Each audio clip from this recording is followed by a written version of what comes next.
নমস্কার, আশা করি আপনারা সকলেই ভালো আছেন। অনেক দিন পর আপনাদের সামনে একটা নতুন ব্লগ নিয়ে উপস্থিত হলাম। আজকে আমার আর এক মেয়ে অর্থাৎ আমার মেয়ের বান্ধবীকে আইবুড়ো ভাত খাওয়ানো হলো। প্রথমে তাকে ধান দুব্বা দিয়ে আশীর্বাদ করা হলো, যাতে তার পরবর্তী জীবন সুমধুর এবং মঙ্গলময় হয়ে ওঠে। আশীর্বাদের পর্ব চলছে এবং তাকে আশীর্বাদ করার পর সামান্য কিছু উপহার দিলাম এবং উপহার দেওয়ার পর এক এক করে সবাই মিলে তাকে আশীর্বাদ করলো। এইভাবে কিছুক্ষণ ধরে যখন আশীর্বাদের পর্ব চলতে থাকলো, আমার আশীর্বাদের পর্ব মিটতে আমার শাশুড়ি মা আসলেন এবং তিনিও এসে বসলেন তাকে আশীর্বাদ করার জন্য।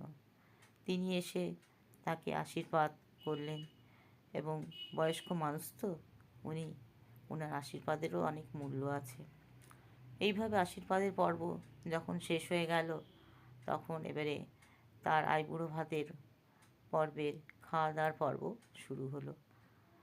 আইবুড়ো ভাতের পর্বে বিভিন্ন রকমের আয়োজন করেছিলাম, এই যে আপনারাও দেখতে পাবেন। আমার সামান্য চেষ্টায় এই আয়োজন করেছি। এইভাবে আজকের দিনটা অতিবাহিত করলাম আমরা খুব সুন্দরভাবে। নমস্কার, এখানেই শেষ করলাম। শুভরাত্রি।